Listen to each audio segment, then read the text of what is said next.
നാളെ പൃഥ്വിരാജ് വിചാരിക്കുന്നു ഞാൻ എൻ്റെ ചേട്ടനെ നായകനാക്കി ഞാൻ സൂപ്പർ സ്റ്റാറാക്കാമെന്ന് വിചാരിച്ച് നടക്കുന്നതല്ല. ഫാദർ കൊണ്ടുവന്ന് പരാജയപ്പെട്ട് ഇൻഡസ്ട്രിയിൽ നിന്ന് മടങ്ങിപ്പോയാലാണ് ഫാസിൽ. സിനിമ ഏതാണ്, അതിൻ്റെ ഒരു മാജിക്ക് വേറെ തന്നെയാണ്. സ്ക്രിപ്റ്റ് വായിച്ചിട്ട് ഞാൻ പറഞ്ഞു, ഞാൻ ഷാജി എവിടെയും കാണുന്നില്ല, ഷാജി സ്ക്രിപ്റ്റിലില്ല, അത് എൻ്റെ മനസ്സിലുള്ളൂ. അതിങ്ങനെ അങ്ങനെയാണ്. അപ്പോൾ ഒരു സുഹൃത്താണ്, ഞാൻ എൻ്റെ സങ്കടങ്ങൾ പോലും ഷെയർ ചെയ്യാവുന്ന, ഞാൻ വളരെ കുറച്ച് പേരുടെ സങ്കടങ്ങൾ പറയുള്ളൂ, ആ സങ്കടങ്ങൾ പോലും പറയുന്ന ഒരാളാണ്. ലിജീഷ് പറഞ്ഞൊരു തമാശ മാത്രമേ ഞാൻ പറയാം.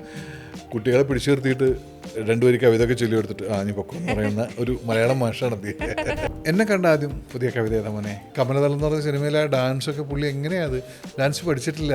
വിനീതിനെ പോലുള്ള മോനിഷയെ പോലുള്ള ഡാൻസറായിട്ടുള്ള അവരുടെ മുമ്പിൽ പെർഫോം ചെയ്യാന്നൊക്കെ പറഞ്ഞ് അവർക്ക് പഠിപ്പിച്ചു കൊടുക്കുന്നൊരു അധ്യാപകനായിട്ട് മാറുന്നു. ആ മനുഷ്യനെ കുറിച്ചോ ആ നടനെ കുറിച്ചോ നമുക്ക് ആലോചിക്കാൻ പറ്റും. ഉപ്പ മരിച്ചപ്പോൾ നിറക്കൂട്ട് കാണാൻ പോയ മനുഷ്യനാണ് ഞാൻ. ഒരു പേടിയോടുള്ളൊരു ബഹുമാനവും പേടിയൊക്കെ കലർന്ന ഒരു മനുഷ്യനാണ് നമുക്ക്. കരോട്ടിൽ കയറുന്നുണ്ട് ഞാനില്ല, നമുക്ക് എന്നെ ക്ഷണിച്ചാൽ പോലും ഞാൻ മാറിയിരിക്കുന്ന ഒരാളാണ്. എന്നെ വേർപ്പ് മുണക്കുന്നുണ്ടാവോ എന്നുള്ളതായിരുന്നു എൻ്റെ പേടി. ഇപ്പം ഞാൻ വലതുവശത്തെ കളറിൽ ഒരു സാധാ ഹെഡ് കോൺസ്റ്റബിളാണ്. എല്ലാ വേഷം IG മുതൽ അല്ലെങ്കിൽ താഴെ എല്ലാം ചെയ്തിട്ടുണ്ട്. ഇപ്പോൾ ഹെഡ് കോൺസ്റ്റബിൾ വരെ ചെയ്തിട്ടുണ്ട്. പോലീസിൻ്റെ എല്ലാ റാങ്കിലും ഞാൻ.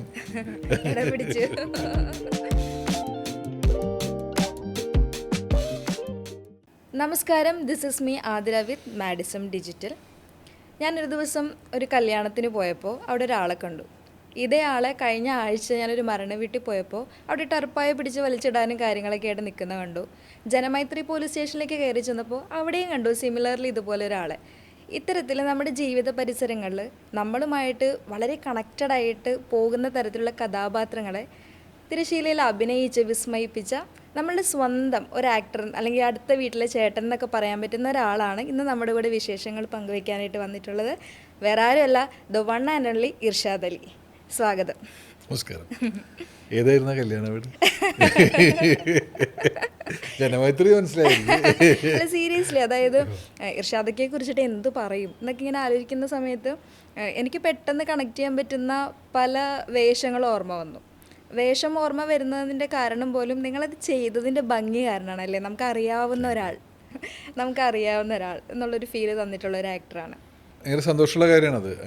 അങ്ങനെ നമ്മൾ തിരിച്ചറിയുകയും അങ്ങനെ അടയാളപ്പെടുത്തുകയും ചെയ്യുക എന്ന് പറയുന്നത് വലിയ ഭാഗ്യമുള്ള കാര്യമാണ്.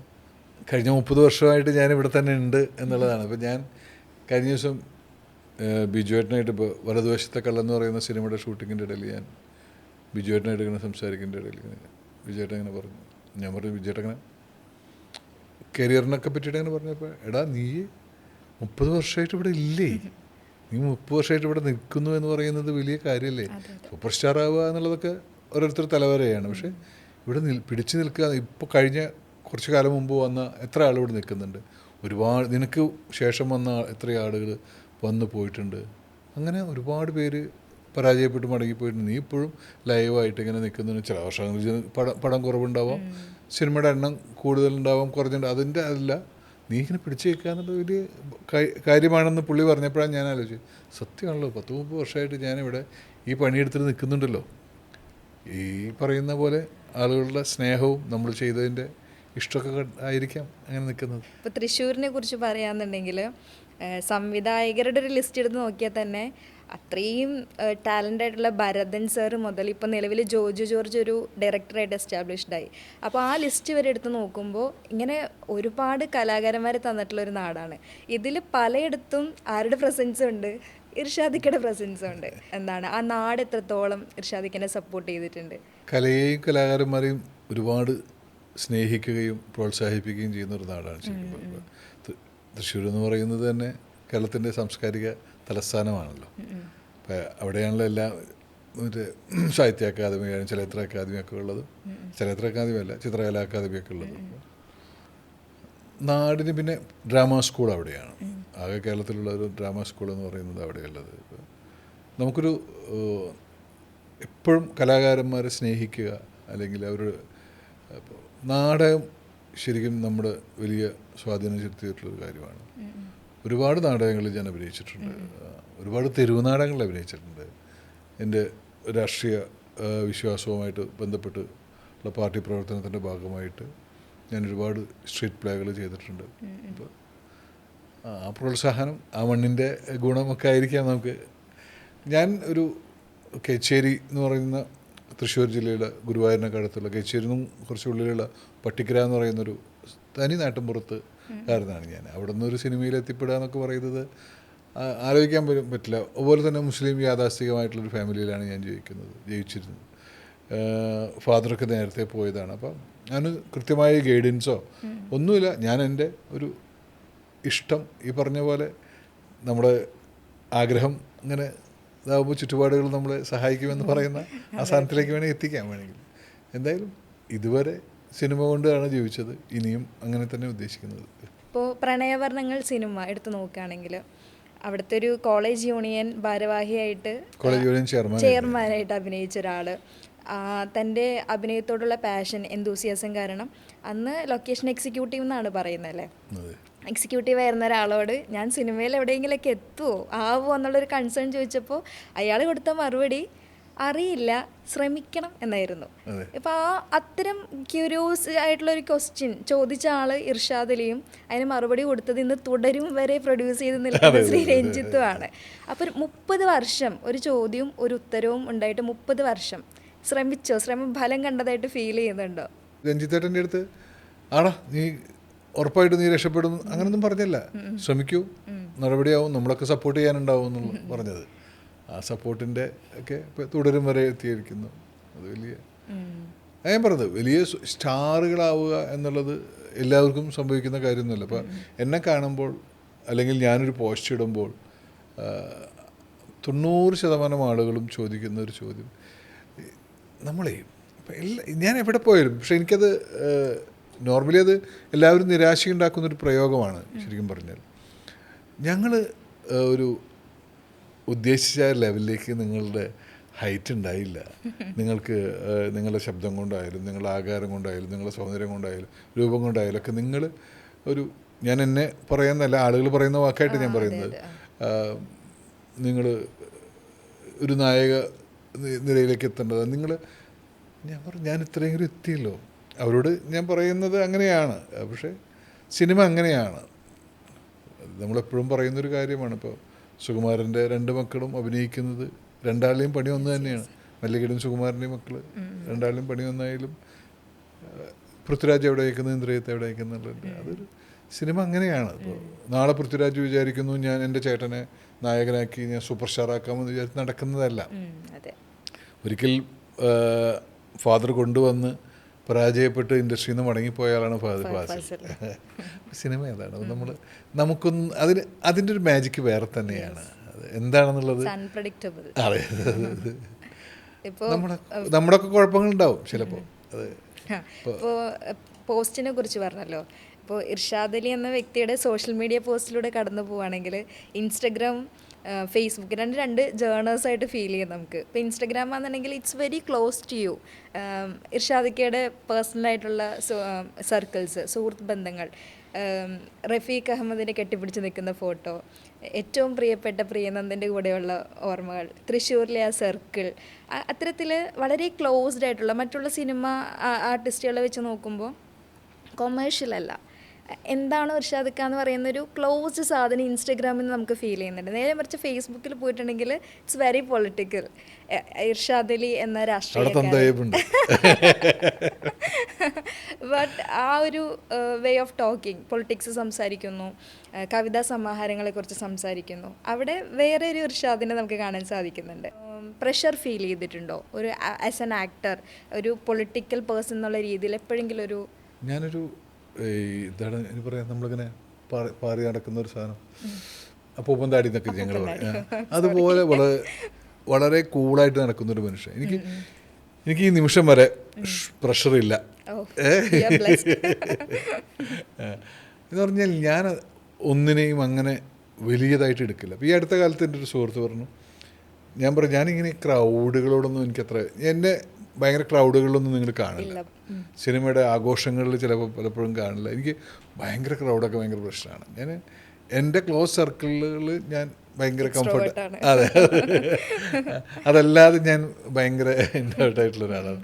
അപ്പോൾ ഞാൻ അതുകൊണ്ട്, അപ്പം എൻ്റെ ഒരു സുഹൃത്ത് പറയുന്നത് വെച്ചാൽ ഇങ്ങനെ ആയിട്ട് തന്നെ നിങ്ങൾക്ക് ഇത്ര സുഹൃത്തുക്കൾ, അപ്പോൾ നിങ്ങൾ കുറച്ചും കൂടി ആളുകളുടെ ഇടയിൽ കുറച്ചും കൂടി ഇടപെടുന്ന ആളാണെങ്കിൽ നിങ്ങളുടെ സൗഹൃദ വലയം എന്തായിരിക്കും. അതുകൊണ്ട് അങ്ങനെ വേണ്ട, ഇതന്നെ ഈ വഴിയിൽ തന്നെ പൊക്കോട്ടെ എന്ന് പറഞ്ഞാൽ ഞാനങ്ങനെ ഇപ്പോൾ ഞാൻ നേരത്തെ പറഞ്ഞ പോലെ പ്രിയനായാലും റഫീഖായാലും ശ്രീരാമനായാലും അവിടെ ഒരു ഒരു ഇഷ്ടമുള്ള സർക്കാർ, അത് സിനിമ അല്ല. ഇപ്പോൾ എനിക്ക് സിനിമാക്കാരേക്കാൾ കൂടുതൽ ചിലപ്പോൾ സൗഹൃദമുള്ള എഴുത്തുകാരായിട്ടായിരിക്കും. ഞാൻ ഈ അടുത്ത കാലത്ത് ഞാൻ തളിപ്പറമ്പ് ഒരു സിനിമയുടെ ഷൂട്ടിങ്ങിന് പോയി. അപ്പോൾ അതിൻ്റെ അടുത്താണ് വിനോയ് തോമസ് എന്ന് പറയുന്ന റൈറ്ററുടെ വീട്. അപ്പോൾ ഞാനൊരു ദിവസം വിനോയുടെ കൂടെ ചിലവഴിക്കാമെന്ന് വിചാരിച്ചിട്ട് വിനോയുടെ പുറ്റ്, മുതൽ എന്ന് പറഞ്ഞ നോവലൊക്കെ വായിച്ച്, കരിക്കോട്ടക്കരി അതൊക്കെ വായിച്ചിട്ട് എനിക്ക് ഭയങ്കര ഇഷ്ടമാണ്. ഞാൻ അയാളടുത്ത് ഒരു ദിവസം സ്പെൻഡ് ചെയ്യാമെന്ന് വിചാരിച്ചിട്ട് ഞാൻ അങ്ങോട്ട് പോയി. ഒരു രാത്രി വെളുക്കാൻ, അധ്യാപകനാണ്, ഒരു 3 മണി വരെ, വൈകുന്നേരം മുതൽ ഒരു 3 മണി വരെ ഞങ്ങൾ വെളുപ്പാങ്കാലത്ത് 3 മണി വരെ സംസാരിച്ചു. പിന്നെ പുള്ളി സ്കൂളുണ്ട് നാളെ, ഞാൻ ഒന്ന് പോട്ടെ എന്ന് പറഞ്ഞിട്ടാണ് പുള്ളി പോയത്. ഞാൻ രാവിലെ കൊണ്ട് പോരും ചെയ്തു. സിനിമയെപ്പറ്റി ഒരു അക്ഷരം ഞങ്ങൾ സംസാരിച്ചിട്ടില്ല. അയാൾ എത്ര സിനിമ ചെയ്തിട്ടുണ്ടെന്ന് പറയും, എത്ര സിനിമയുടെ കഥകൾ എഴുതിയിട്ടുണ്ട്, തിരക്കഥ എഴുതിയിട്ടുള്ള ഒരു മനുഷ്യനാണ്. പക്ഷെ ഞങ്ങൾ സിനിമാക്കാരുമായി സംസാരിച്ചിട്ടില്ല, അടുത്ത സിനിമ എന്താണെന്ന് പോലും സംസാരിച്ചില്ല. ഞങ്ങൾ സൗഹൃദം, അത് നോവലിനെ കുറിച്ചോ അല്ലെങ്കിൽ നമ്മുടെ യാത്രകളിൽ ഉണ്ടാകുന്ന കാര്യങ്ങളെക്കുറിച്ച് മാത്രം. അതെ അതെ അതെ. അല്ലാതെ നമ്മളൊരു പർപ്പസിന് വേണ്ടി ഇപ്പോൾ റഫീഖായിട്ട് ബന്ധമുണ്ടാകുമെന്ന് വെച്ചാൽ, ഇപ്പോൾ ഞാൻ പറയും യൂസഫ് അലി കേച്ചേരിയുടെ നാട്ടുകാരനാണ് ഞാൻ. യൂസഫ് അലി കേച്ചേരി അടുത്ത് പോയിട്ട് ഒരു സിനിമയിൽ അഭിനയിക്കാൻ എന്തെങ്കിലും ഇല്ല. യൂസഫ് അലി കേച്ചേരിയുള്ള കാലത്ത് ഞാൻ പോയിട്ടുണ്ട്, സംസാരിച്ചിട്ടുണ്ട്. അത് ഞാനെപ്പോഴും അങ്ങനെ വിചാരിക്കുന്നത്, ഇപ്പോൾ ആരെങ്കിലും സിനിമയിൽ എത്തിപ്പെടുക, ഇപ്പോഴും ഞാൻ എൻ്റെ മിനിഞ്ഞാന്ന് ഞാൻ തൃശ്ശൂരിൽ നിന്ന് ഇങ്ങോട്ട് വരുമ്പോൾ എൻ്റെ കൂടെ ഉദ്യാനപാലകൻ എന്ന് പറയുന്ന സിനിമയിൽ അഭിനയിച്ച വടക്കാഞ്ചേരിക്കാരൻ പ്രമോദ് വിളിച്ചിട്ടുണ്ടായിരുന്നു. എന്തെങ്കിലും വേഷം കിട്ടുകയാണെങ്കിൽ എന്നൊന്ന് പറയണം. അപ്പോഴും ഞാൻ പറയുന്നത്, ഞാൻ പ്രമോദിനോട് പറഞ്ഞു, ഞാൻ ശ്രമിക്കുക പ്രമോദെ, പക്ഷേ വേറൊരാൾ ശ്രമിക്കുന്നതിനേക്കാൾ ഏറ്റവും നല്ലത് അവനവൻ ശ്രമിക്കുന്നതാണ് സിനിമയിൽ എന്ന് പറയാം. അപ്പോൾ സൗഹൃദങ്ങൾ എപ്പോഴും ഇങ്ങനെ, എൻ്റെ ഏറ്റവും വലിയ കരുത്തും എൻ്റെ ഏറ്റവും വലിയ സമ്പാദ്യവും എൻ്റെ സൗഹൃദമാണെന്ന് വിശ്വസിക്കുന്ന ഒരാളാണ് ഞാൻ. ഇപ്പോൾ ഫ്രണ്ട്സിൻ്റെ അടുത്ത് നോക്കുകയാണെന്നുണ്ടെങ്കിൽ, ഇപ്പോൾ ഞാൻ പെട്ടെന്നൊരു 3 പേര് പറയുകയാണ്, അപ്പോൾ അവരെ കുറിച്ചിട്ടൊരു 2 വാക്ക് എന്നുള്ള രീതിയിൽ ഓർമ്മ വരുന്നത് പറഞ്ഞാൽ മതി. ഇപ്പോൾ ഫസ്റ്റ് തന്നെ പ്രിയാനന്ദൻ എന്ന് പറയുമ്പോൾ എന്താണ് പെട്ടെന്ന് ഓർമ്മ വരുന്നത്? പ്രിയൻ എന്ന് പറയുമ്പോൾ ഓർമ്മ വരുന്ന തമാശയാണ്. അതിൽ അവനെപ്പോഴും അതങ്ങനെ പറയണത്, നമ്മളെന്നെ കളിയാക്കി പറയണത്.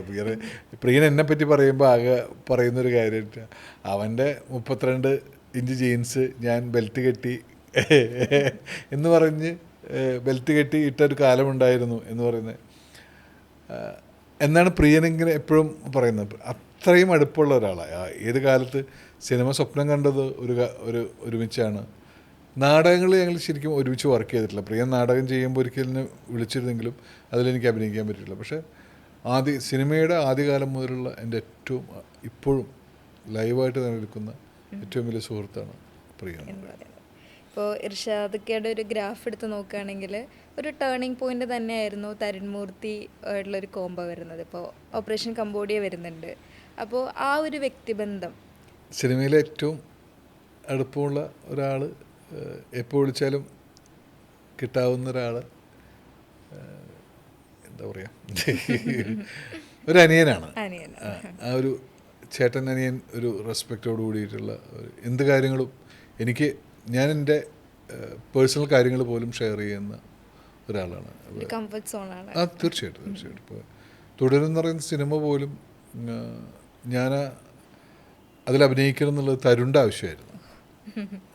അത് തുടങ്ങുന്നതിന് മുമ്പ് എന്നോട് ആദ്യം പറഞ്ഞത് ഷാജി എന്ന് പറഞ്ഞൊരു പരിപാടി, ഇക്കൊക്കെ ഞാനൊരു പരിപാടി വെച്ചിട്ടുണ്ട് കേട്ടോ, ഭയങ്കര ഗംഭീര പരിപാടി ഒന്നുമില്ല, പക്ഷേ എൻ്റെ കൂടെ ഉണ്ട്. അവിടെ സ്ക്രിപ്റ്റ് വായിച്ചിട്ട് ഞാൻ പറഞ്ഞു, ഞാൻ ഷാജി എവിടെയും കാണുന്നില്ലല്ലോ, ഷാജി സ്ക്രിപ്റ്റിലില്ല, അത് എൻ്റെ മനസ്സിലുള്ളൂ, അതിങ്ങനെ അങ്ങനെയാണ്. അപ്പോൾ ഞാൻ വേണോ എന്ന് ചോദിച്ചപ്പോൾ അതൊക്കെ വേണം. അങ്ങനെ തരുൺ എപ്പോൾ വിളിച്ചാലും ഏത് വേഷത്തിന് വിളിച്ചാലും എപ്പോഴും പോകാവുന്ന, എന്തും ഷെയർ ചെയ്യാവുന്ന ഒരു സുഹൃത്താണ്. ഞാൻ എൻ്റെ സങ്കടങ്ങൾ പോലും ഷെയർ ചെയ്യാവുന്ന, ഞാൻ വളരെ കുറച്ച് പേരുടെ സങ്കടങ്ങൾ പറയുള്ളൂ, ആ സങ്കടങ്ങൾ പോലും പറയുന്ന ഒരാളാണ് ശരിക്കും പറഞ്ഞത്. കുറച്ച് കാലമായിട്ടുള്ളൊരു സുഹൃത്താണ് ലിജീഷ് കുമാർ എന്ന് പറയുന്നത്. പ്രേംപാറ്റ് ചെയ്യാണ്. ലിജീഷ് പറഞ്ഞൊരു തമാശ മാത്രമേ ഞാൻ പറയാം. കുട്ടികളെ പിടിച്ചു നിർത്തിയിട്ട് രണ്ടുപേരും കവിതയൊക്കെ ചൊല്ലി എടുത്തിട്ട് നീ പൊക്കോ എന്ന് പറയുന്ന ഒരു മലയാളം മാഷാണ് അദ്ദേഹം. ഞാൻ ഈ പ്രേംപാറ്റയുടെ ലോഞ്ചിന് ഞാൻ പറഞ്ഞിരുന്നൊരു വാക്കുണ്ട്. മലയാള സിനിമയ്ക്ക് ഒരു സ്ക്രിപ്റ്റ് റൈറ്ററെ സംഭാവന ചെയ്യുന്ന സിനിമയായിരിക്കില്ല പ്രേംപാറ്റ. മലയാള സിനിമയ്ക്കൊരു മികച്ച റൈറ്ററെ സംഭാവന ചെയ്യുന്ന സിനിമയായിരിക്കുമെന്ന് എനിക്ക് ഭയങ്കര പ്രതീക്ഷയുള്ള ഒരു എഴുത്തുകാരനാണ്. ഈ പറഞ്ഞ പോലെ എപ്പോൾ വിളിച്ചാലും കിട്ടണമെന്നില്ല, അങ്ങനെ ഒരു കുഴപ്പമുണ്ട് അവന്.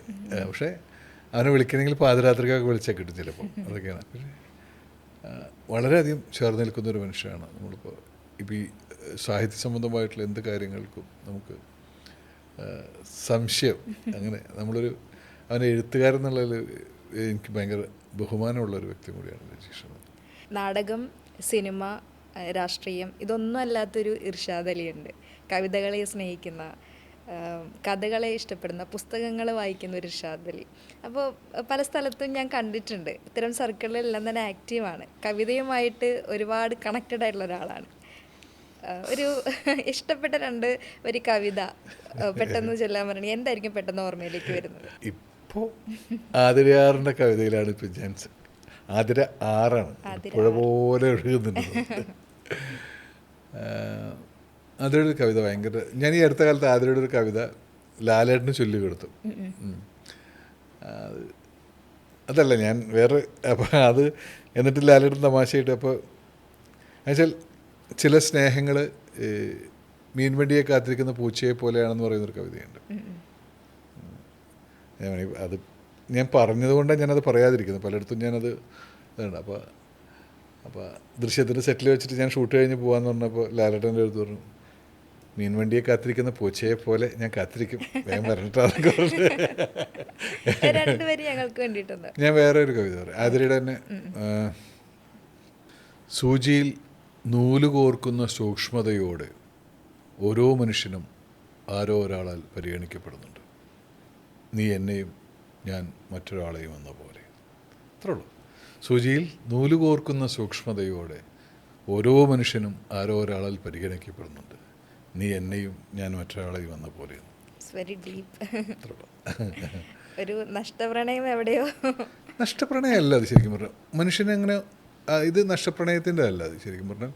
ഓരോ മനുഷ്യനും പരിഗണിക്കപ്പെടുന്നുണ്ട്. നമ്മൾ ഒരു രീതിയിൽ അല്ലെങ്കിൽ വേറെ രീതിയിൽ പരിഗണിക്കപ്പെടുന്നുണ്ട്. പ്രണയമായിട്ട് കണക്ട് ചെയ്ത് എന്നോട് ഞാൻ ചോദിച്ചപ്പോൾ ഒരാൾ അതെ നീ എന്നെയും ഞാൻ മറ്റൊരാളെയും എന്നൊക്കെ പറഞ്ഞു. അത് ശരി, നീ മറ്റൊരാളെയും എന്നൊക്കെ ഞാൻ പറഞ്ഞു. സുഹൃത്തെ, ഇത് പ്രണയത്തെക്കുറിച്ചുള്ള ഒരു കവിതയല്ലടോ എന്ന് പറഞ്ഞത്. പ്രണയമല്ല അത് ശരിക്കും പറഞ്ഞത്. ഇപ്പോൾ ലാലേട്ടന് കവിത ചൊല്ലിക്കൊടുത്തൊരു കാര്യം പറഞ്ഞാൽ, ഇപ്പോൾ മോഹൻലാലായിട്ടുള്ളൊരു ബന്ധത്തിനെ കുറിച്ച് തന്നെ ഇർഷാദൊക്കെ പറഞ്ഞിട്ടുണ്ട്, എത്ര എഴുതിയാച്ചാലും പറഞ്ഞാച്ചാലും പറഞ്ഞു തീരാൻ പറ്റാത്തൊരു ബന്ധമാണ് എന്നുള്ളത്. അല്ല, എന്ത് കുസൃതിയും പറയാവുന്ന ഒരു മനുഷ്യൻ. അങ്ങനെയാണ് അത്. ലാലേട്ടൻ അങ്ങനെ, ഇപ്പം ലാലേട്ടൻ ഒരു സീരിയസ് ആയിട്ട് വേദിയിൽ പോകുമ്പോൾ ലാലേട്ടൻ വേറൊരാളായിരിക്കും. അപ്പം എന്നെ കണ്ട ആദ്യം പുതിയ കവിത ഏതാ മോനെ നിൽക്കും. ഞാൻ എഴുതുന്നതല്ല ആവണമെന്നില്ല. അപ്പോൾ ഏതാണ് പുതിയ കവിത എങ്ങനെയല്ലേ ചോദിച്ചു. ഞാൻ എന്നിട്ട് ലാലേട്ടനാ ചൊല്ലിക്കൊടുത്ത കവിതയാണ്.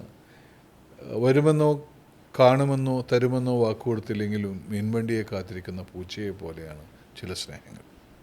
എന്തവകാശമെന്ന് ചോദിച്ചാൽ വന്നു പോകും വരെ ഇമ വെട്ടാതെ നോക്കിയിരിക്കാനെന്ന പോലെ. എന്ത് കിട്ടുമെന്ന് ചോദിച്ചാൽ മീനിന് കൊതിച്ച് ഒടുവിൽ മീൻ ചെല്ലെങ്കിലും എന്ന പോലെ. എന്തിനിങ്ങനെയെന്ന് ചോദിച്ചാൽ ജീവിച്ചിരിക്കാൻ എന്തെങ്കിലും വേണ്ടേ എന്ന മറുചോദ്യം എന്ന പോലെ. ഈ കവിത ഞാൻ ചിലയിടത്ത് ഭയങ്കര ഭയങ്കര ഇഷ്ടമായിട്ട് അവസാനം ഞാൻ ഷൂട്ട് കഴിച്ച് പോകുമ്പോഴാണ് പുള്ളി പറഞ്ഞു ഞാൻ കാത്തിരിക്കും. ഒരു സ്പെഷ്യൽ ബോണ്ട് തന്നെയാണ് അദ്ദേഹമായിട്ടുള്ളതല്ലേ? അതെ അതെ അതെ. അതൊരു എനിക്കറിയില്ല. അത് പുള്ളി എല്ലാവരുമായിട്ട് ഇപ്പോൾ പുള്ളി ഒരു വളരെ ഈ വെള്ളം പോലെയാണ്. ഇപ്പോൾ ഏത് പാത്രത്തിലും ഒഴിക്കാവുന്ന രീതിയിലേക്ക് അദ്ദേഹം മാറിക്കഴിഞ്ഞിട്ടുണ്ട്. മനുഷ്യനെങ്ങനെ ആവുക എന്ന് പറയുന്നത് അതിങ്ങനെ ഹൈറ്റ് കൂടുന്തോറും അതിൻ്റെ ലാളിത്യങ്ങനെ കൂടിക്കൊണ്ടേയിരിക്കുകയാണ്. ലാളിത്യങ്ങനെ ഇങ്ങനെ ലാളിത്യം കൂടിക്കൊണ്ടിരിക്കുക. അങ്ങനെ ആൾ എപ്പോഴും എങ്ങനെ വേണമെങ്കിലും ഉപയോഗിക്കാവുന്നൊരു മനുഷ്യൻ. എന്നാലോ ആ മനുഷ്യൻ ചെയ്തു വെച്ച കഥാപാത്രങ്ങൾക്ക് ഇപ്പോൾ വാനപ്രസ്ഥത്തെക്കുറിച്ച് കഴിഞ്ഞ ദിവസം പറഞ്ഞു കേട്ടില്ലേ, ഞാനിത് ചെയ്താണോ എനിക്ക് ഓർമ്മയില്ല എന്ന്. അത് ഞാൻ എങ്ങനെ ചെയ്തെന്നുള്ളത് എനിക്ക് മനസ്സിലാവുന്നില്ല എന്നൊക്കെ പറയുന്നത്. അതുപോലെ കമലതളം എന്ന് പറഞ്ഞ സിനിമയിലെ ആ ഡാൻസൊക്കെ പുള്ളി എങ്ങനെയാണ്, അത് ഡാൻസ് പഠിച്ചിട്ടില്ല, നൃത്തം പഠിക്കാത്തൊരു മനുഷ്യൻ എങ്ങനെയാണ് കലാമണ്ഡലത്തിലെ ബാക്കിയുള്ളവരെ അല്ലെങ്കിൽ വിനീതിനെ പോലുള്ള മോനിഷയെ പോലുള്ള ഡാൻസറായിട്ടുള്ള അവരുടെ മുമ്പിൽ പെർഫോം ചെയ്യാന്നൊക്കെ പറഞ്ഞ് അവർക്ക് പഠിപ്പിച്ചു കൊടുക്കുന്നൊരു അധ്യാപകനായിട്ട് മാറുന്നു. നമുക്ക് ആലോചിക്കാൻ പോലും പറ്റില്ല, നമുക്ക് ആലോചിക്കാൻ പറ്റില്ല. പുള്ളി ഇപ്പോൾ എനിക്ക് ആലോചിക്കാൻ പറ്റില്ല എന്ന് പറഞ്ഞാൽ ആ മനുഷ്യനെ കുറിച്ചോ ആ നടനെ കുറിച്ചോ നമുക്ക് ആലോചിക്കാൻ പോലും പറ്റില്ല. നമ്മൾ ഒരുപാട് ഡൗൺ ടു എർത്ത് ആയിട്ടുള്ള മനുഷ്യന്മാരൊക്കെ നമ്മൾ പരിചയപ്പെട്ടിട്ടുണ്ടാവും, കണ്ടിട്ടുണ്ടാവും. പക്ഷേ ഈ മനുഷ്യൻ എത്ര ഹൈറ്റിൽ നിൽക്കുന്നു, ഫാൽക്ക അവാർഡ് പോലും മേടിച്ച് നിൽക്കുന്ന ഒരു മനുഷ്യൻ, ഇന്ത്യയിൽ ഞാൻ അപ്പുറത്തൊക്കെ ഇനി ഇല്ല എന്ന് പറയുന്ന രീതിയിൽ ഉള്ളൊരു മനുഷ്യൻ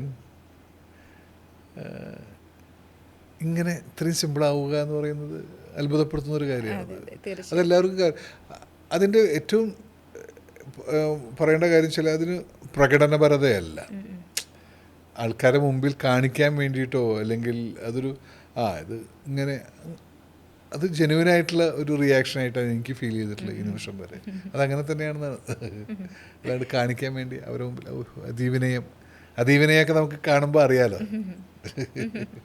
മറ്റൊരു അത്ഭുതമാണ് മമ്മൂട്ടി എന്ന് പറയുന്നത്. അപ്പോൾ അദ്ദേഹമായിട്ടുള്ള മെമ്മറീസ് അല്ലെങ്കിൽ ഉമ്മ മരിച്ചു കിടന്ന സമയത്ത് വന്ന ഒരു അനുഭവത്തെക്കുറിച്ചിട്ട് ഇർഷാദൊക്കെ പറയുന്നുണ്ട്. അപ്പോൾ അത് ആക്ച്വലി അത് കേൾക്കുന്ന സമയത്ത് എനിക്ക് ഭയങ്കര ഫീലായി.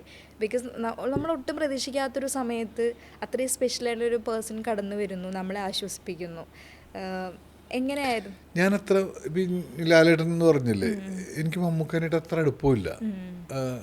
ഞാൻ മമ്മൂക്കാടെ കൂടെ സിനിമയിൽ അഭിനയിച്ചിട്ടുണ്ട്, പക്ഷേ എനിക്കങ്ങോട്ട് അടുക്കാനുള്ളൊരു സ്പേസ് ഉണ്ടായിട്ടില്ല.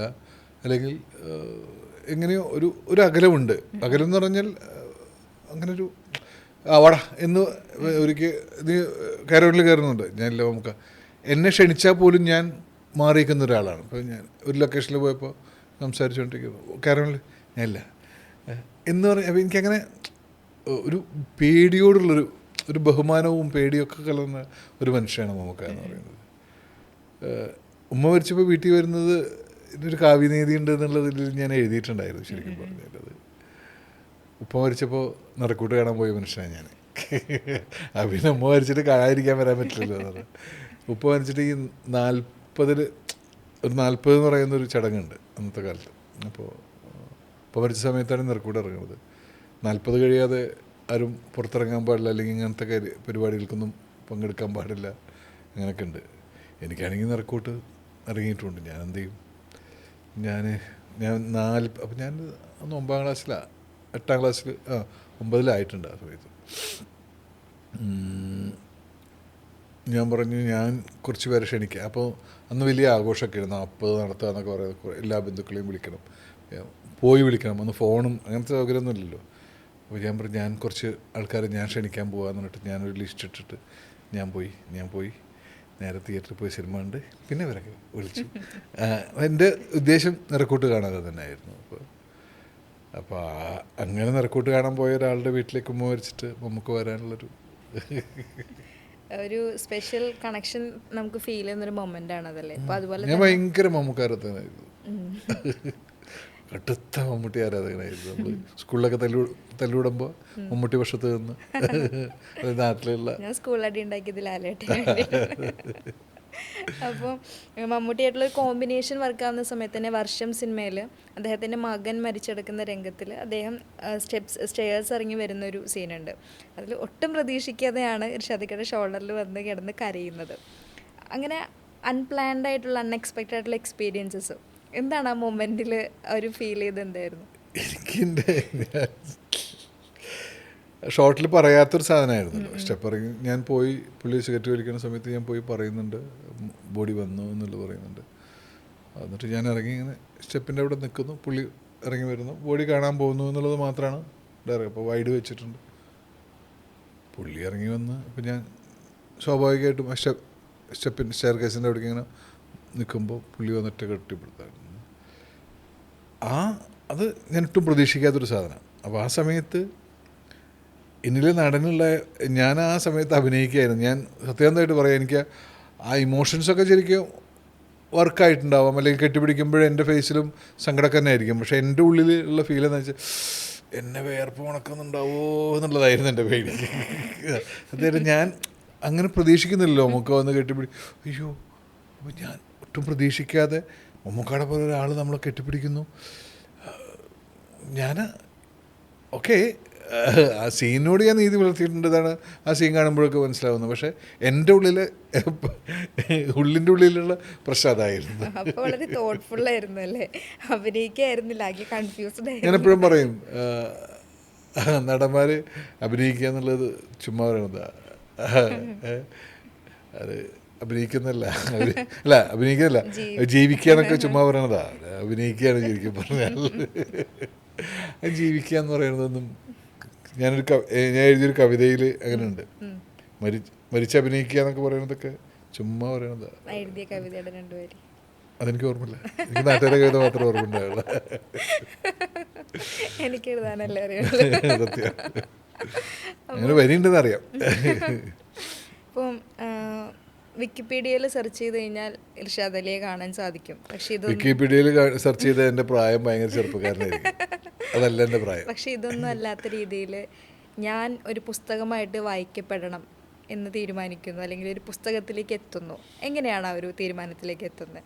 എഴുത്ത് എനിക്ക് ഭയങ്കര ഇഷ്ടമുള്ളൊരു കാര്യമാണ്. സത്യം പറഞ്ഞാൽ എഴുതണമെന്ന് ഭയങ്കര കൊതിയുള്ളൊരു മനുഷ്യനാണ് ഞാൻ. പക്ഷേ എഴുതാൻ എനിക്ക് ഭയങ്കര മടിയുള്ളതാണ്. പിന്നെ പദസമ്പത്ത് വളരെ കുറവാണെന്ന് വിശ്വസിക്കുന്ന ഒരാളാണ് ഞാൻ. എൻ്റെ കയ്യിൽ എഴുതാനുള്ള പദമില്ല അങ്ങനെ. അപ്പോൾ എപ്പോഴും ആരെങ്കിലുമൊക്കെ ചോദിച്ചു കഴിഞ്ഞാൽ ഞാൻ പറയുന്നൊരു കാര്യം, സിനിമയിലും മറ്റു മേഖലകളിലേക്ക് എന്തെങ്കിലും സംവിധായകത്തിന് താല്പര്യമുണ്ടോ എന്ന് ചോദിക്കുമ്പോൾ ഞാൻ പറയുന്നൊരു കാര്യം, എനിക്ക് ലഞ്ച് ബോക്സ് പോലൊരു സിനിമ എഴുതണം എന്നാണ് എൻ്റെ ആഗ്രഹം എന്ന് ഞാൻ പറഞ്ഞു. അതും പ്രണയമാണ്ട്ടെ.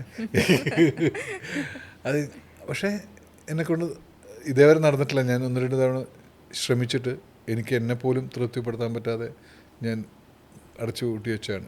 ഇനി സംഭവിക്കുകയാണെങ്കിൽ എപ്പോഴെങ്കിലും ഒരു സംഭവിക്കട്ടെ. പക്ഷേ എഴുത്ത് എനിക്ക് ഭയങ്കര ഇഷ്ടമുള്ളൊരു കാര്യമാണ്. പുസ്തകം എഴുതിയത് അത് സുഹൃത്തുക്കളുടെ നിർബന്ധത്തെ പുറത്ത് സംഭവിച്ചൊരു കാര്യമാണ്. അത് ശൈലൻ എന്ന് പറയുന്നൊരു കവിയുണ്ട്.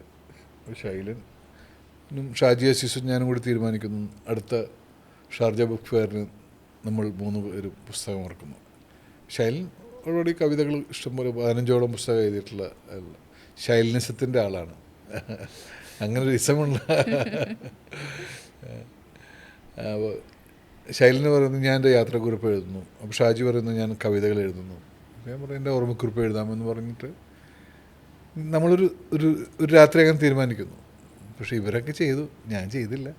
പിന്നെ ഞാനിങ്ങനെ ഒരുപാട് ശ്രമിച്ചിട്ടാണ് അവസാനം ഈ ചെറിയ പുസ്തകത്തിലേക്ക് എത്തിയത്. അപ്പോൾ പ്രഷറായി. പിന്നെ വാക്ക് കൊടുത്തു, അല്ലെങ്കിൽ നമ്മൾ അടുത്ത ഷാർജ ബുക്ക് ഫെയറിന് പുസ്തകം ഇറക്കുന്നു എന്ന് തീരുമാനമായിട്ട് ഷാർജ ബുക്ക് ഫെയറിൽ റിലീസിൻ്റെ ഒരാഴ്ച മുമ്പാണ് എൻ്റെ പുസ്തകം പ്രിൻ്റ് ചെയ്യുന്നത് എൻ്റെ.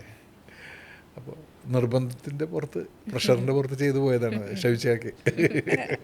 ഇപ്പോൾ ഇർഷാദ് അലി എന്ന് പറയുന്ന ഒരു വ്യക്തി, അല്ലെങ്കിൽ ആ ഒരു സിനിമാക്കാരൻ വ്യക്തിയിൽ നിന്നും ഇപ്പോൾ എഴുത്തുകാരിൽ നിന്ന് ഇനി സിനിമാക്കാരിലേക്ക് നമ്മൾ വരികയാണെന്നുണ്ടെങ്കിൽ, തുടരും സിനിമയുടെ സ്ക്രിപ്റ്റ് വായിച്ച സമയത്തുണ്ടായിട്ടൊരു എക്സ്പീരിയൻസിനെ കുറിച്ച് പറഞ്ഞു കേട്ടിട്ടുണ്ട്. ജോസർ എന്ന ക്യാരക്ടർ അത് വായിച്ച സമയത്ത് കസറും എന്നൊരു ഫീലായിരുന്നു. ആര് ചെയ്ത് കഴിഞ്ഞാൽ അടിപൊളിയായിരിക്കും എന്നുള്ളൊരു ഫീലും ചെയ്യണം എന്ന് ആഗ്രഹം ഉണ്ടായിരുന്നു. ഇത്തരത്തിൽ ചെയ്യാൻ തോന്നിയിട്ടുള്ള വേറെ ക്യാരക്ടേഴ്സ് ഉണ്ടോ? അല്ല, ഞാൻ പറഞ്ഞല്ലേ, നമ്മൾ സ്ക്രിപ്റ്റ് വായിക്കുമ്പോൾ അതിൽ ഓൾറെഡി ഫിക്സ് ആയിട്ടുണ്ടാവും. എന്നാലും നമ്മൾ, അല്ലെങ്കിൽ നമ്മൾ ഏതെങ്കിലും ക്യാരക്ടറിനെ പ്ലാൻ ചെയ്ത ശേഷമാവും നമ്മൾ. എനിക്ക് ഈ അടുത്ത കാലത്ത് അങ്ങനെ തോന്നിയ 2 കഥാപാത്രങ്ങളൊന്ന്, ഇത് സ്ക്രിപ്റ്റ് വായിച്ച ശേഷം ഇതാരാണോ ചെയ്യുന്നത്. അപ്പോഴും ഞാൻ വായിക്കുന്ന സമയത്തൊന്നും ആരാണെന്ന് തീരുമാനിച്ചിട്ടുണ്ടായിരുന്നില്ല. ഹിന്ദിയിൽ നിന്ന് കൊണ്ടുവരാനൊക്കെ പ്ലാൻ ഉണ്ടായിരുന്നു അവർ. പക്ഷേ തരുണിനൊരു താല്പര്യമില്ല, കാരണം ഒരു മലയാളിത്തം നഷ്ടപ്പെട്ടു പോകും. അപ്പോൾ അത് വേണ്ട. അങ്ങനെ ചർച്ചകൾ നടക്കുന്ന സമയത്താണ് നമുക്കറിയാം ആര് വന്നാലും അത് അയാളാണ് സ്കോർ ചെയ്യാൻ പോകുന്നുള്ളത് നമുക്കറിയാം, അതറിയാം. പിന്നുള്ളത് എനിക്ക് കൊതി തോന്നിയ ഒരു സിനിമ കണ്ടിട്ട്,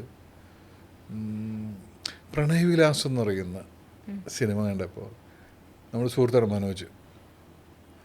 മനോജ് ചെയ്ത വേഷം, അച്ഛൻ വേഷം ഉണ്ടല്ലോ, അർജുന അശോകൻ്റെ അച്ഛനായിട്ട്, അത് കണ്ടപ്പോൾ എനിക്ക് അയ്യോ ഇതെനിക്ക് ചെയ്യാൻ, എനിക്ക് മിസ്സിങ് എവിടെയോ ഒരു അയ്യോ ഇത് ചെയ്താൽ നന്നായിരുന്നല്ലോ എന്ന് തോന്നിയൊരു കഥാപാത്രം ഈ അടുത്ത കാലത്ത് അതാണ്. ഞാൻ മനോജിനോടൊക്കെ പറയുന്നുണ്ടായിരുന്നു, അതിൻ്റെ റൈറ്റേഴ്സിനോടൊക്കെ ഞാൻ, പിന്നെ അതിന് ശേഷം സിനിമ കണ്ട ശേഷം അവരോട് ഡയറക്ടറോടും ഒക്കെ ഞാൻ പറഞ്ഞിട്ടുണ്ടായിരുന്നു. അവിടെ നമുക്ക് ഇർഷാദ് എന്ന് പറയുന്ന ഒരു പോയറ്റിക് സൈഡ് കാണാൻ പറ്റുമായിരുന്നു അല്ലേ? അതായിരിക്കും ചിലപ്പോൾ, അങ്ങനെയൊക്കെ ആയിരിക്കും. അയാളുടെ ഒരു പ്രണയമൊക്കെ ഉണ്ടല്ലോ, അപ്പോൾ എന്താണെന്നറിയില്ല, എനിക്ക് അതിനോട് ഭയങ്കര മിസ് ഫീൽ ചെയ്ത് ഒരു ക്യൂരിയോസിറ്റി തോന്നിയിട്ടുള്ള ഒരു ക്യാരക്ടറാണ്. അതുപോലെ തന്നെ പരിചയപ്പെട്ട വ്യക്തികളും ഉണ്ടാവുമല്ലോ, അല്ലെങ്കിൽ നമ്മളെടുക്കുന്ന ചില സ്റ്റൈല് അല്ലേ, ഒരു മനുഷ്യനെ യാത്രക്കിടയിൽ കാണുന്നു, അയാളുടെ ഒരു സ്റ്റൈല് കൊള്ളാമല്ലോ എന്നൊക്കെ തോന്നിയിട്ടുള്ള ഇൻസിഡൻസ് ഒക്കെ ഉണ്ടോ? ഒരുപാടുണ്ട് കേട്ടോ, സത്യത്തിൽ ഒരുപാടുണ്ട്. ഇപ്പം ഇതന്നെ നമ്മളെ ജോർജ് സാറ്, പ്രകാശ് വർമ്മനെ നമ്മൾ നോക്കി കാണുമ്പോൾ ആ മനുഷ്യൻ വേറെ തന്നെയാണ്. ഇപ്പം ഞാൻ ഷൂട്ട് ഒരു ദിവസം ഷൂട്ടിന് രാത്രിയാണ് ഷൂട്ട്. അപ്പോൾ ഞാൻ ഷൂട്ടിന് ഇറങ്ങാൻ നിൽക്കുമ്പോഴാണ് പ്രകാശ് വർമ്മ ലൊക്കേഷനിൽ നിന്ന് വരികയാണ്. പുള്ളി വന്നിട്ട് ലൊക്കേഷനിലൊക്കെ ഒന്ന് പോയിട്ട് അപ്പോൾ എനിക്കറിയില്ലായിരുന്നു പ്രകാശ് വർമ്മ. അപ്പോൾ ഹലോ, ഞാൻ താടിയൊക്കെ ഉണ്ട്, ഇതേപോലെ താടിയൊക്കെ വെച്ചിട്ട് ഇതുപോലെ താടി എനിക്കുണ്ടായിരുന്നു. അപ്പോൾ ഞാൻ ഇപ്പം തന്നെ അതാ ലൊക്കേഷനിൽ നിന്ന് പഠിച്ചുള്ളൂ. അപ്പോൾ ഞാൻ ചിരിച്ചപ്പോൾ ഞാൻ പ്രകാശ് വർമ്മ, അപ്പോൾ പ്രകാശ് വർമ്മ എന്നറിയായിരുന്നു, മീൻസ് ആ ക്യാരക്ടർ ചെയ്യുന്നറിയാം.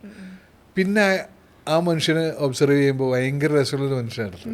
അയാൾ സംസാരിക്കുന്നത് ഭയങ്കര രസമാണ്, അയാൾ വസ്ത്രധാരണം ഭയങ്കര രസമാണ്, അതെ എല്ലാം അയാളുടെ മൊത്തം ഭയങ്കര രസമാണ്. അയാൾ നല്ല മനുഷ്യനും കൂടിയാണ്. നമ്മളിപ്പോൾ വിളിച്ചു കഴിഞ്ഞാൽ നല്ല തിരക്കുള്ള മനുഷ്യനല്ലേ, നമ്മളിപ്പോൾ ആ സമയത്ത് ഫോൺ എടുത്തില്ലെങ്കിൽ അധികം വൈകാതെ അയാൾ തിരിച്ചു വിളിച്ചിരിക്കും. ഭയങ്കര സ്നേഹമുള്ളൊരു, നമുക്ക് അനുകരിക്കാൻ തോന്നുന്നൊരു മനുഷ്യനാണ് എല്ലാ രീതിയിലും, സ്വഭാവം കൊണ്ടും വസ്ത്രം കൊണ്ടും. എത്ര വർഷം മുമ്പ് ആഗ്രഹിച്ചത് ആ മനുഷ്യൻ സിനിമയിൽ വരാൻ വേണ്ടിയിട്ട്, അറിയുന്നുണ്ട്. സിനിമയിൽ അഭിനയിക്കാൻ ഒരുപാട് കാലം നടന്നിട്ട് മടുത്തിട്ടാണ് പുള്ളി എഡിറ്റിംഗ് മേഖലയിലേക്ക് പോയത്. പുള്ളി എനിക്ക് തോന്നുന്നു നരസിംഹം ചെയ്യുന്ന സമയത്താണ് പുനരധിവാസം എന്ന് പറയുന്ന സിനിമ എടുക്കുന്നത്. എനിക്ക് ഭയങ്കര റിലേറ്റഡ് ആയിട്ടുള്ളൊരു സംഭവമുണ്ട് അതിൽ പുള്ളി ഒരു പാസിംഗ് ഷോട്ടിൽ അഭിനയിച്ചിട്ടുണ്ട്. അതിൽ അസോസിയേറ്റ് ഡയറക്ടറായിരുന്നു പുള്ളി അഭിനയം ഇഷ്ടമുണ്ടായിരുന്നൊരു കാര്യമായിരുന്നു. പിന്നെ അത് നടക്കില്ല എന്ന് കണ്ടപ്പോൾ പുള്ളി ഗിയർ മാറ്റി വേറെ ലെവലിലേക്ക് പോയതാണ്. ആ മേഖലയിൽ അയാൾ സക്സസ് ആയി. അതെ, അദ്ദേഹത്തിന്റെ ആ ഒരു ക്രിയേറ്റീവ് സൈഡ് അവിടെ നമുക്ക് വിസിബിൾ ആണ്.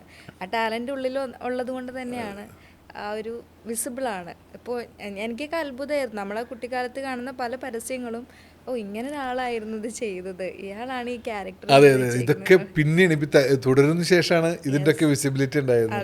വരുന്ന പ്രൊജക്ട്സ് എന്നൊക്കെ പറയുന്നത് ഇനി പെണ്ണ് കേസാണ് ഇറങ്ങാൻ പോകുന്ന പെണ്ണ് കേസാണ്. കൂടെ തന്നെ അനന്തൻകാട് എന്ന് പറയുന്ന മുരളി ഗോപി സ്ക്രിപ്റ്റ് എഴുതിയൊരു സിനിമയിൽ ഒരു വലിയ വേഷമല്ല, പക്ഷേ ആ സിനിമ, ഇത് രണ്ടുമാണ് അടുത്തിറങ്ങാൻ പോകുന്നത്. പെണ്ണ് കേസിലെ ഒരു ഹസ്ബൻഡാണ് ഞാൻ. ട്രെയിലറൊക്കെ കണ്ടിട്ടുണ്ടാവില്ല, നല്ല രസമുള്ളൊരു ക്യാരക്ടറാണ്. ക്രിസ്മസ് റിലീസായിട്ട് ജിത്തുവിൻ്റെ വലതുവശത്തെ കള്ളൻ ബിജുവും ജോജു അഭിനയിച്ച ഒരു സിനിമയുണ്ട്. അതിലൊരു ത്രൂ ഔട്ട് വേഷം ചെയ്തിട്ടുണ്ട്. അതാണ് ഇപ്പോൾ അടുത്തിറങ്ങാൻ പോകുന്നത്. ഇപ്പോൾ നടന്നുകൊണ്ടിരിക്കുന്നത് ദൃശ്യം 3 ആണ്. മലയാളികൾ മുഴുവൻ കാത്തിരിക്കുന്നത്. We are very curious about it. എന്താണ് വരാൻ പോകുന്നത് എന്നുള്ളത്. ഞങ്ങൾക്ക് എന്തെങ്കിലും എക്സ്ക്ലൂസീവ് തരാനുണ്ടോ? നെവർ. പാടില്ല എന്ന് പറഞ്ഞാൽ അത് മാത്രമല്ല, നമ്മൾ പറഞ്ഞാൽ തന്നെ അത് നിങ്ങളുടെ അത് നഷ്ടപ്പെട്ടു പോകില്ല. സിനിമ ഫ്രഷ് ആയിട്ട് കാണാൻ ഏറ്റവും നല്ലത്. ഓൾറെഡി അതിനെ കുറിച്ചിട്ട് അന്യഭാഷയിൽ നിന്ന് അതിന്റെ തേർഡ് പാർട്ട് പെർമിഷൻ ഇല്ലാതെ എടുക്കുന്നു എന്നൊക്കെ പറഞ്ഞിട്ട് ഒത്തിരി ഡിസ്കഷൻസ് കാര്യങ്ങളൊക്കെ ഒന്നും നടക്കില്ല. കാരണം അതൊക്കെ ജിത്തുവിന്റെ പെർമിഷൻ ഇല്ലാതെ ഒന്നും നടക്കില്ല. ഇത് സാധാരണ വീടുകളിലെ നമ്മളുടെയൊക്കെ കുടുംബങ്ങൾ ഇതിനെക്കുറിച്ച് സംസാരിക്കുമ്പോൾ വളരെ വൈകാരികമായിട്ട് സംസാരിക്കുന്നത്. പിന്നെ നമ്മുടെ സിനിമ നമ്മൾ ഓണർഷിപ്പ് കൊടുക്കാതെ വേറെ ആൾക്കാർ പോയിട്ട് ചെയ്യാണ്, അതൊക്കെ മര്യാദയാണോ എന്നുള്ള രീതിയിലുള്ള സംസാരമാണ് നമ്മുടെ സർക്കിളുകളിൽ ഉണ്ടാകുന്നത്. അപ്പം അത്രത്തോളം കണക്റ്റഡ് ആണ് എന്നുള്ളതാണ്. അപ്പോൾ നിങ്ങൾ ഒരിക്കലും മറക്കാനാവാൻ പറ്റാത്ത ക്യാരക്ടേഴ്സ് പലതും ലാലേട്ടൻ കോമ്പോല് ചെയ്യുകയും ചെയ്തു. ലാലേട്ടൻ്റെ ഹിറ്റ്സിലെല്ലാം ഫസ്റ്റിലുണ്ടായി, സെക്കൻഡിലുണ്ടായിട്ടില്ല, തേർഡിൽ എൻ്റെ കഥാപാത്രം തിരിച്ചു വരും. അത് തന്നെ ഒരു ഇതാണ്, അനുഗ്രഹമാണ് ശരിക്കും പറഞ്ഞാൽ. അത് തന്നെ ഒരു വാർത്തയാണ് ശരിക്കും പറഞ്ഞാൽ. അല്ല ലാലേട്ടൻ്റെ ആ ഹിറ്റുകളിൽ എല്ലായിടത്തും തന്നെ മാർക്കബിൾ ആയിട്ടുള്ളൊരു പേരാണ് ഇർഷാദ് അലി എന്ന് പറയുന്നത് അല്ലേ. ഭയങ്കര സന്തോഷം കിട്ടുന്നൊരു കാര്യമാണ്. പൂജയ്ക്ക് പോയപ്പോൾ ഷാജി നടച്ചിട്ടുണ്ടായിരുന്നു. അപ്പോൾ അനിൽ ചേട്ടനോട് പറയുന്നുണ്ടായിരുന്നു, അതാ 200 കോടി ആൾ വരെ ഉണ്ട്. തൊട്ടാ പൊന്നാണെന്നാണ് പറയുന്നത്.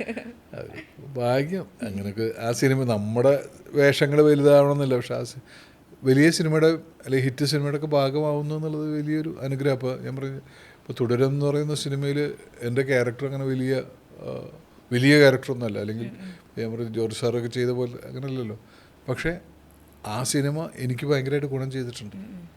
കാരണം ജനങ്ങൾ മുഴുവൻ കണ്ട സിനിമയാണ്, മലയാളികൾ മുഴുവൻ കണ്ട സിനിമയാണ്. അപ്പോൾ ആ സിനിമയുടെ ഭാഗമാകുമ്പോൾ എപ്പോഴും പറയാവുന്നുണ്ട്, പരാജയപ്പെടുന്ന സിനിമയിൽ നായകനാവുന്നതിനേക്കാളും ഹിറ്റാവുന്ന സിനിമയിൽ ഒരു സീൻ അഭിനയിക്കുക എന്നുള്ളതാണ് വലിയൊരു ഫാക്ടർ തന്നെയാണ്.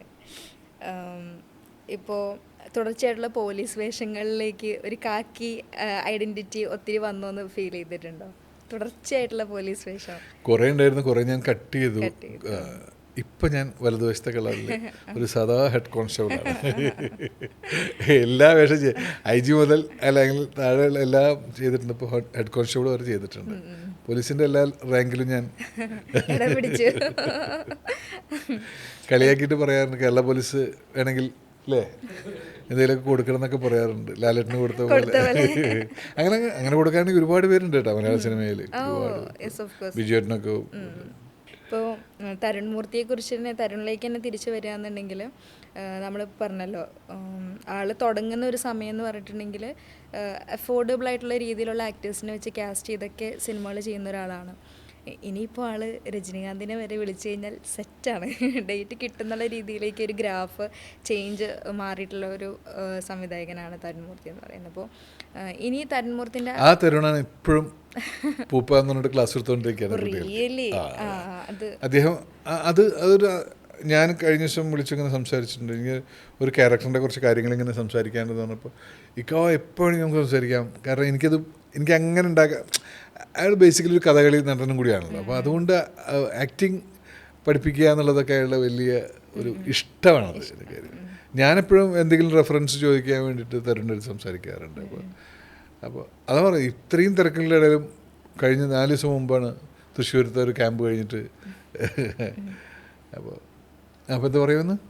അപ്പോൾ അത്തരത്തിൽ ഇനിയിപ്പോൾ ഓപ്പറേഷൻ കംബോഡിയ വരുന്നുണ്ട്, അതിൽ പൃഥ്വിരാജാണ് എന്നുള്ളൊരു സൂചനയും വന്നിട്ടുണ്ട്. കാരണം ഓപ്പറേഷൻ ജാവയ്ക്ക് തന്നെ അന്യായ ഫാൻ ബേസാണ് കേരളത്തിലുള്ളത്. ഇനിയിപ്പോൾ എന്തായിരിക്കും അതിൽ ഇനി വരാൻ പോകുന്നതെന്നുള്ള ക്യൂരിയോസിറ്റി. അപ്പോൾ ഞാൻ നേരത്തെ ചോദിച്ചതിൻ്റെ എക്സ്ക്ലൂസീവ് തന്നില്ലെങ്കിലും കുഴപ്പമില്ല. അതിലെന്താണ് എക്സ്ക്ലൂസീവായിട്ട് പറയാനുള്ളത്? ഒന്നുമില്ല. ഓപ്പറേഷൻ ജാവ എന്താ ഉണ്ടായത്? ബേസിക്കലി ഇതിൻ്റെ ഒരു ലൈൻ എന്ന് പറയുന്നത് ഇൻവെസ്റ്റിഗേഷൻ ആയിരിക്കുമല്ലോ. പക്ഷേ അതിൽ ഇപ്പോൾ ഒരുപാട് ഇൻവെസ്റ്റിഗേഷൻ സിനിമകൾ സംഭവിച്ചിട്ടുണ്ട്. എവിടെയും സസ്പെൻസ് ഉണ്ടാവുക എന്നുള്ള, അതിൻ്റെ ഇടയിൽ ഒരു തരുൺമൂർത്തിയുടെ ഒരു കയ്യൊപ്പ് വരാവുന്ന രീതിയിലുള്ള എന്തെങ്കിലും മാജിക്കുകൾ ഉണ്ടാവും. അത് പ്രതീക്ഷിച്ചാൽ മതി. കൂടെ രാജു ഉണ്ടല്ലോ, വൃത്തിയുണ്ടല്ലോ. പ്രമോഷൻ കിട്ടിയ ഓഫീസറായിട്ടായിരിക്കും തിരിച്ചു വരാൻ പോകുന്നത്. എത്ര വർഷത്തെ ഗ്യാപ്പ് എന്ന് പോലും ഞാൻ എഴുത്ത് നടന്നുകൊണ്ടിരിക്കണല്ലോ. ഓൾമോസ്റ്റ് 1 ലൈൻ ആയതാണ്. എൻ്റെ ഇൻട്രോന് ശേഷമുള്ള ചെറിയ കറക്ഷൻസൊക്കെ നടക്കുന്നു. അധികം വൈകാതെ സിനിമ ഉണ്ട്. നവംബറിലൊക്കെയാണ് പ്ലാൻ ചെയ്യുന്നത്. അടുത്ത വർഷം ചിലപ്പോൾ അതിന് മുമ്പും കയറി വരാൻ സാധ്യതയുണ്ടെന്നാണ് കേട്ടത്. സിനിമകൾ കൃത്യമായിട്ടുള്ള രാഷ്ട്രീയം സംസാരിക്കുന്നു, കലാകാരന്മാർ കൃത്യമായിട്ടുള്ള രാഷ്ട്രീയം സംസാരിക്കുന്നുണ്ട്. അപ്പോൾ എപ്പോഴെങ്കിലും ഞാൻ കൃത്യമായിട്ടുള്ള രീതിയിലുള്ള എൻ്റെ രാഷ്ട്രീയ ബോധ്യങ്ങൾ ഞാൻ സംസാരിക്കുന്നത് എൻ്റെ സിനിമയോ അല്ലെങ്കിൽ എൻ്റെ കരിയറിനെ ബാധിക്കുന്നു എന്ന് എപ്പോഴെങ്കിലും ഫീൽ ചെയ്തിട്ടുണ്ടോ? ഞാൻ പറഞ്ഞല്ലോ, ഞാനൊരു ഇങ്ങനെ പറഞ്ഞു നടക്കുന്ന ഒരാളാണ്. എനിക്ക് അതൊന്നും എന്നെ ബാധിക്കാറില്ല, അല്ലെങ്കിൽ അതൊന്നും ഞാൻ മൈൻഡ് ചെയ്യാറില്ല. കാരണം നമുക്കൊരു നിലപാടുണ്ടാവുക എന്നുള്ളത് ഒരു കൊലപാതകം ചെയ്തെന്ന് പറയുന്ന പോലത്തെ പരിപാടിയൊന്നുമല്ലല്ലോ. നമ്മുടെ രാഷ്ട്രീയ ബോധം വെച്ചിട്ട് അല്ലെങ്കിൽ നമ്മുടെ അനുഭവം വെച്ചിട്ട് നമ്മൾ ഇടപെടുന്നു. നമുക്ക് ശരിയാണെന്ന് തോന്നുന്ന കാര്യങ്ങൾ പറയുന്നു. വിയോജിപ്പുള്ളവരുണ്ടാവാം, പക്ഷെ അത് തികച്ചും പേഴ്സണലായിട്ടുള്ള കാര്യമല്ലേ. എനിക്ക് ഈ നാടിൻ്റെ നന്മയ്ക്ക് വേണ്ടി, അല്ലെങ്കിൽ നാടിൻ്റെ നന്മ എന്ന് പറയുന്ന സമൂഹത്തിൻ്റെ നന്മ തന്നെയുള്ളൂ. അതിന് ശരിയാണെന്ന് തോന്നുന്ന കാര്യങ്ങൾ ഞാൻ 100% സപ്പോർട്ട് ചെയ്യുന്നുണ്ട്. അതൊരു ഒരു പക്ഷം പിടിച്ചിട്ടാണെന്ന് ആരെങ്കിലും വാദിക്കുകയാണെങ്കിൽ അങ്ങനെ ആ പക്ഷത്തിൻ്റെ കൂടെ സഞ്ചരിക്കാനാണ് എനിക്ക് താല്പര്യമുള്ളത്. നമ്മൾ ഗാസയെക്കുറിച്ച് സംസാരിക്കുന്നു. ഗാസയിൽ കൊല്ലപ്പെട്ട കുഞ്ഞുങ്ങളുടെ പേരുകൾ വായിക്കുന്നവരും അത് നമ്മളിപ്പോൾ ചെയ്തുകൊണ്ടിരിക്കുകയാണ്. ഇതെല്ലാം വലിയ സമരങ്ങളാണിത്. അതായത് നിരന്തരം ഈ വിഷയങ്ങളെ അഡ്രസ്സ് ചെയ്തുകൊണ്ടേ ഇരിക്കുക, സംസാരിച്ചുകൊണ്ട് മാത്രം അതിനെതിരെ എന്തെങ്കിലും ചെയ്തുകൊണ്ടിരിക്കുക എന്ന് പറയുന്നത് വലിയൊരു ഫാക്ടറാണല്ലേ? തീർച്ചയായിട്ടും നമ്മളാൽ കഴിയുന്ന കാര്യങ്ങളിൽ ഇപ്പോൾ നമുക്കിപ്പോൾ പലസ്തീൻ്റെ കൂടെ നിൽക്കണം എന്ന് നമുക്ക് തോന്നുമ്പോൾ, ഇപ്പോൾ നമ്മുടെ ഒരു പോസ്റ്റ് ഇട്ടാൽ അതിൻ്റെ ഇടയിൽ ഇസ്രായേലിൽ മരിച്ചുപോയ കുഞ്ഞുങ്ങളുടെ പേരൊന്നും നിനക്കറിയില്ലടാ എന്ന് ചോദിക്കാൻ ആളുകളുണ്ടാവും, അല്ലെങ്കിൽ തെറി വിളിക്കാൻ ആളുകളുണ്ടാവും, മതം അഡ്രസ്സ് ചെയ്യുന്നവരുണ്ടാവും. അതെ അതെ അതെ. നമുക്ക് പേടിപ്പെടുത്തുന്നത് ഇപ്പോൾ അതാണ്.